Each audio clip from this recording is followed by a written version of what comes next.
Altın kokululuk bala.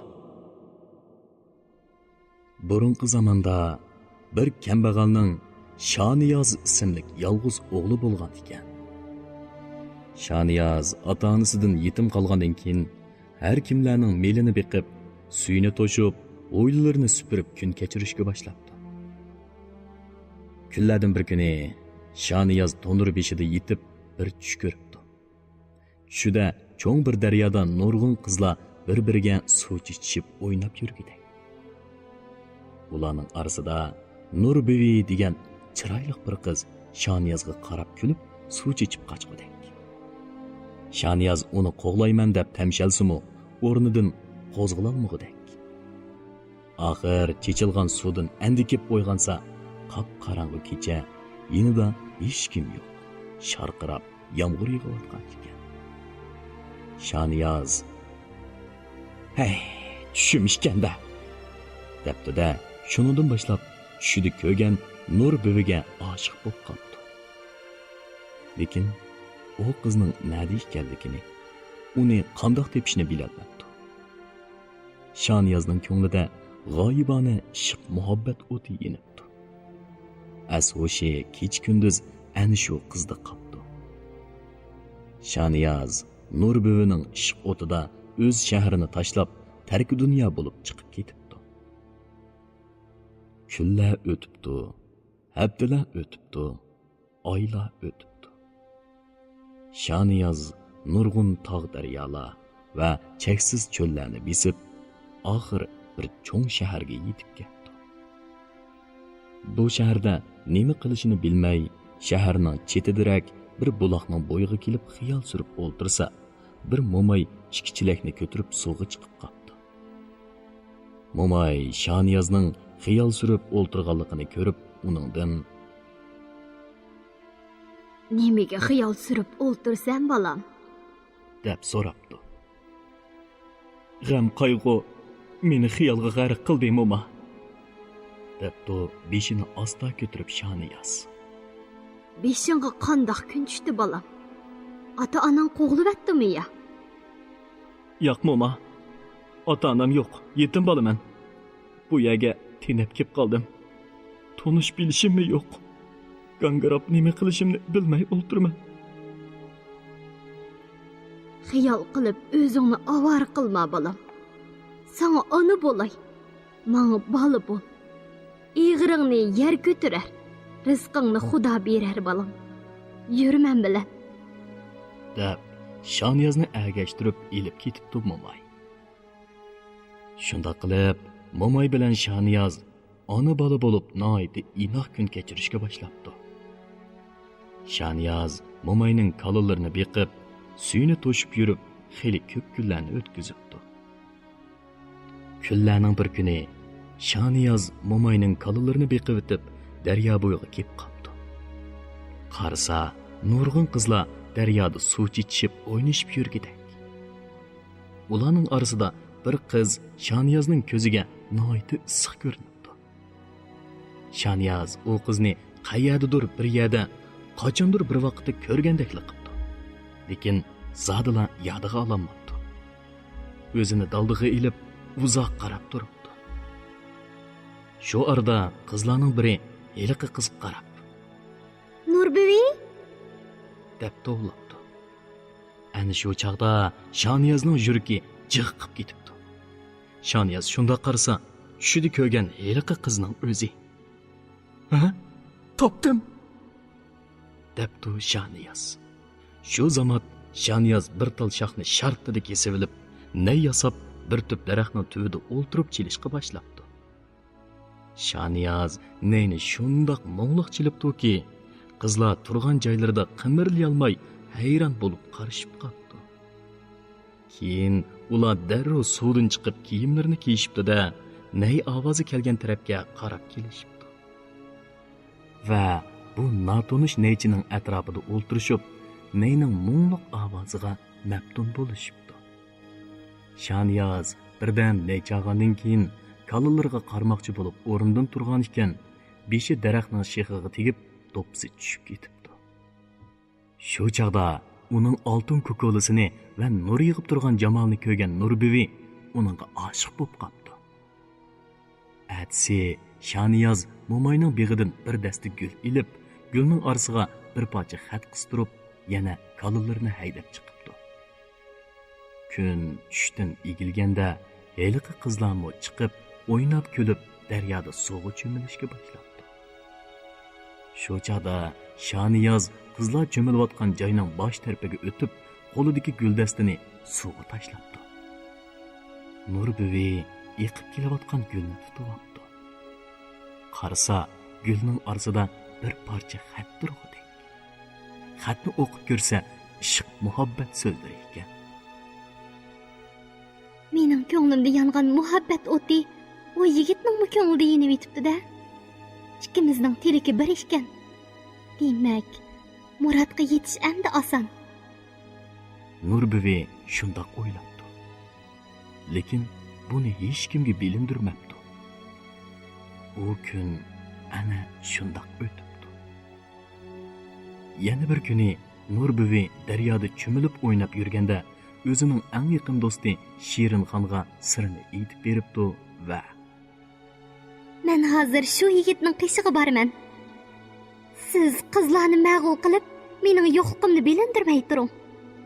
deb o'zi daryoni yaqilab Shaniyozning qishig'iga ketibdi.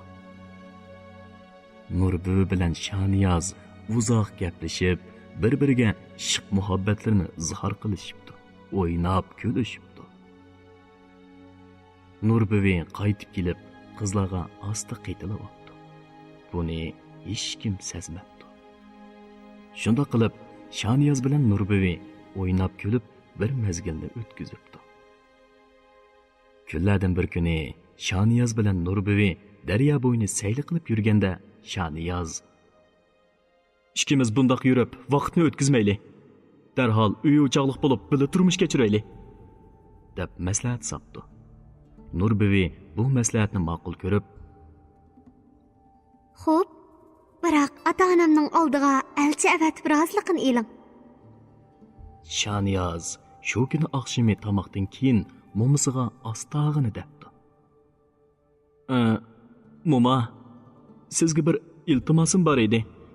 Agar mumkin bo'lsa, aytib baqsam. Balam, iltimosingni menga aytmay kimga aytading? Aytqin. Men Nurbibini yaxshi ko'ratdim. Ayib ko'rmasangiz elchilikka berib, ota-onasining oldidan o'tsangiz. Voy balam ey, men bir kambag'al tul xotin. Sen mening uyimda yurgan bir yetim bola. Nurbibining dadisi boy, yurt cho'nglarining biri. Bu ishing bo'lmaydi balam. Qo'y. Nurbibini o'ylama. Xil-xili bilan, gul-guli bilan degan gap bor. Men seni o'z xilingni tepib o'ylab qo'yay.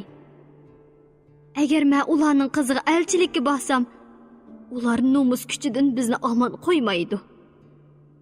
Deb bosh tortibdi momay. Shaniyoz bo'lsa, elchiga o'lim yo'q moma. Bir berib beqing jinim moma. deb yolvurib turibdi. Momay oxiri Shaniyozning ko'nglini yondira olmay, elchilikka berishga rozi bo'ldi. Momay atsi tong saharda tig'i hech kim uyqudan uyg'onmagan chog'da o'rindan turibdi-da, bir qo'liga chelak, bir qo'liga supurgi ilib, boyning ishkining oldini oli qo'ymay supurib suv ichibdi. Keyin derazaga yaqin kelib, Elchiman, elchiman. Elchilikka keldim men. Sizdan javob ilishqa Shaniyozdan keldim men. debdi-da ketib qopti. Bu so'zlar uyqudan endi uyg'onayotgan boy bilan uning xotinining qo'lqiga og'ilibdi. Hayron bo'lgan xotin o'rindan turib, tashqariga chiqsa, hech kim yo'q. Eshik oldi pokiz supurilib suv ichilgan. Ular bir-biriga qarashib, bu elchi kelishning bishorati deb shu kuni oqshimi elchining kelishini kutibdi. Kechqurunligi Eliqi momay yana 2-3 momayni boshlab ketdi. avval bu yoqdan bu yoqqa gaplashib o'ltirib, keyin Shoniyaz degan bir yigitdan elchilikka kelganligini aytibdi. Boy Shoniyazning kim ekanligini, ota-onalarining turmush ahvoli va mansab darajalarini so'rashtiribdi. Momay Shoniyazning yetim bola ekanligi, o'zining uyida birga turayotganligini bir-birlab aytib beribdi. Momayning so'zlarini anglagan boyning quyuq sochlari tik bo'lib, g'azabi o'rlabdi va ochiqig'i chidayolmay, "Men bu shahardagi kattalarning biri to'sam, bir tejimalning qizimga elchi qo'yishi qandoq gap? Bu menga ahonat emasmi? Mening ishkimga ikkinchi oyoq bosqichi bo'lmanglar. Agar keladigan bo'lsanglar, putinglarni chaqaman." deb elchilarni qo'g'lab chiqaribdi. Momay uyiga kelib, "Ey, demidimmi bolam? Bo'ying yetmagan yerga qo'l uzatma degandek, boylar sen bilan menga o'xshash kambag'allarga qiz beramdi. Endi Nurbuvi to'g'riliq o'ylama. Bo'lmasa ular menimi, senimi xarob qiladi. Men obdan bir qiz tepib seni o'ylab qo'yaman." "Mayli momo, jahonning xafa bo'lg'uchiligi yo'q." Shoniyaz shundoq debdi-da, Nurbuvi bilan maslahatlashib, boshqacha yo'l tutishni ko'ngliga pukib qo'yibdi. Lekin shu kundan boshlab Nurbuvi ko'rinmas bo'lib qoldi. Chunki elchi kelgandan keyin ota-onasi uning sirtqa chiqishiga yo'l qo'ymas bo'lib qolgan ekan. Ota-onasining bu ishidan g'azablangan Nurbuvimi, "Agar ota-onam ikkimizning qo'shilishiga rozi bo'lmasa, men boshqacha yo'l tutishim kerak" degan o'yni ko'ngliga pukib qo'yibdi. Shundan keyin u o'zining eng yaqin sirdosh do'sti Shirinxon orqali Shoniyazga bir parcha xat avatibdi. Xatda: "Men erkinlikdan mahrum qilindim. Lekin siz bilan qiladigan maslahatim bor. Shunga bugun oqshom bizning boqqa keling.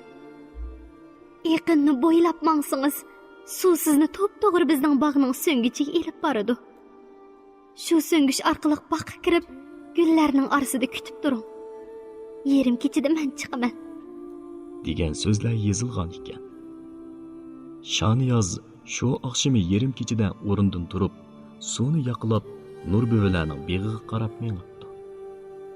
So'ngishdan boqqa kiribdi va gullarning orasiga joylashib, Nurbuvini kutib o'ltiribdi. Ko'z yummasdan yerim kecha bo'lishini kutib yotgan Nurbuvimi asta o'rindan turib boqqa chiqibdi. Ikkisi uzoq gaplashibdi va juma kechasi qaytib ketishga va'dalashibdi. Kutgan juma kunimi ketdi. Nurbuvi otasining ot boqari Reyim bovoy bilan so'zlashib, ikki otni tayyorlab, bovoyni kechasi bog'ning keyinda kutib turishga tayinlabdi va hujrasiga kirib ketibdi. Bir vaqtlardan keyin chiroqlar o'chib, al oyig'i besilganda Nurbuvi o'rindan turibdi. Takilani yotqanga o'rab, xuddi beshini purkab uxlayotgan odamga o'xshatib qo'yib, o'zi chiqib ketibdi. Shu arada boy Nurbuvini yo'qlab kirib, yotqanga o'ralgan takilani ko'ribdi-da, qizim uxlab etibdi" deb o'ylab, o'z hujrasida xotirjam uyquga ketibdi. Bu chaqda Rehim bovoy va'da bo'yicha yaxshi ishga otni to'qib, bog'ning keyinda kutib turgan ekan. Dal shu vaqtda bu yoqdan Nurbuvi, u yoqdan Shoniyaz yetib kelib, ishga otga minib, Rehim bovoy bilan xo'shlashib, momayning oldiga keldi.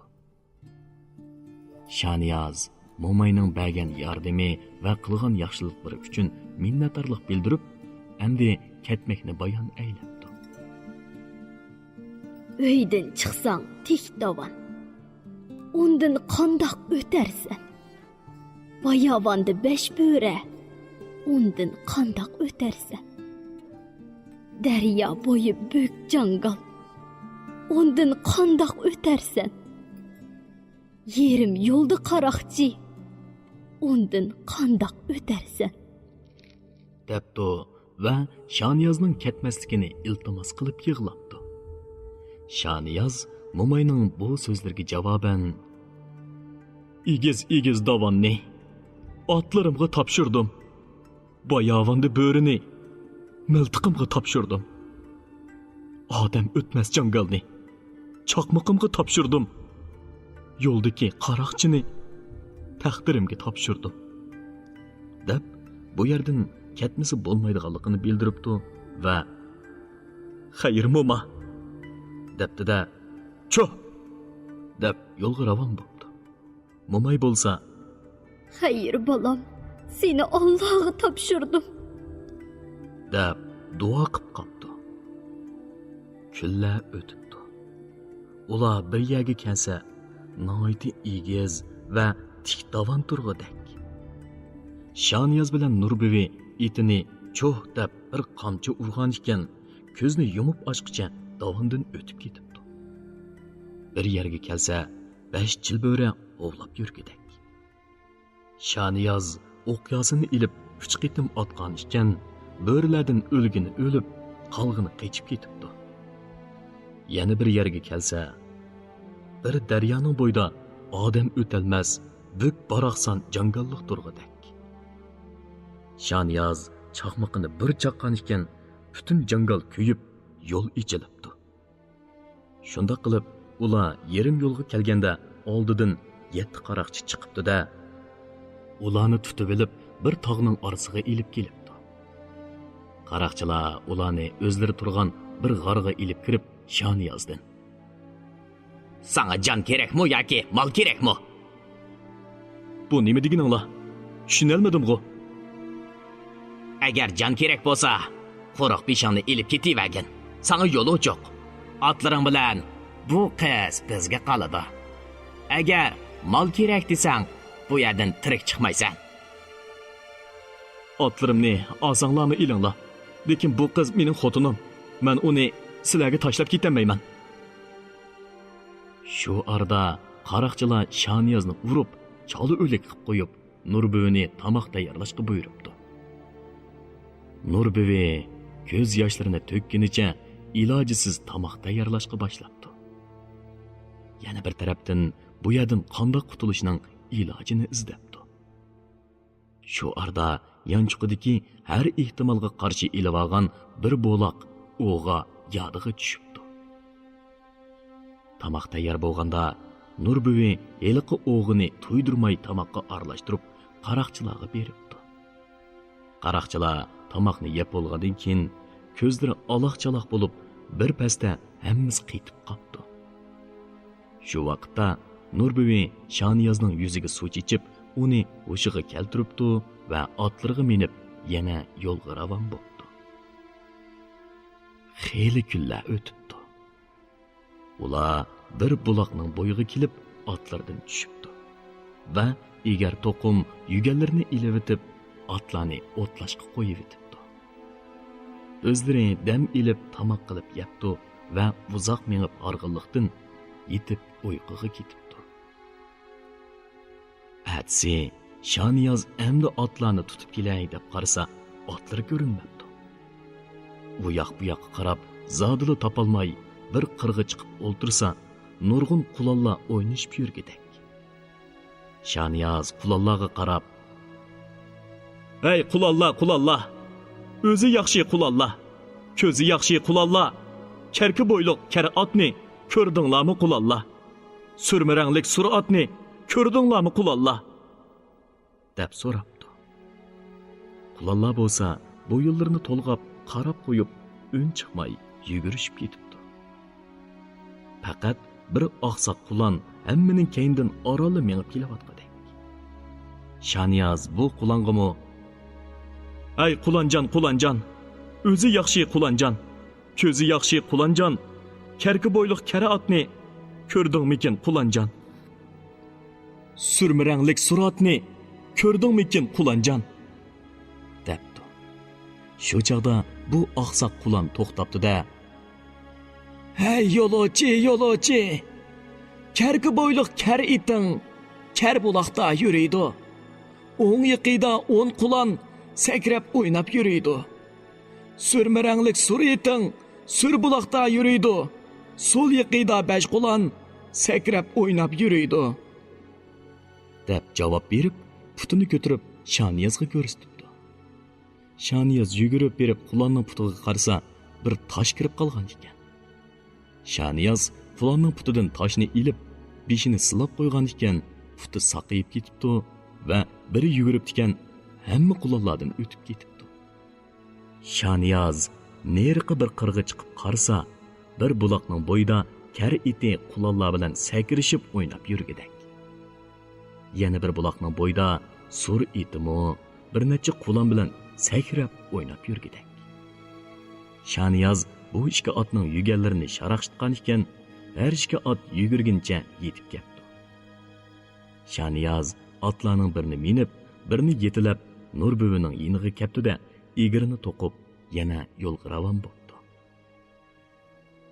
Ko'p yo'l mangandan keyin Shaniyoz o'z yurtiga yetib keldi va oti mirosiga ega bo'lib, Nur buvi bilan baxtli yashab, yaxshi turmush kechiribdi. Qizning otasi ularni izdidimikin yoki izdimidimikin, bunisi ma'lum emas. Lekin Shaniyoz bilan Nur buvi o'z murod maqsadlariga yetib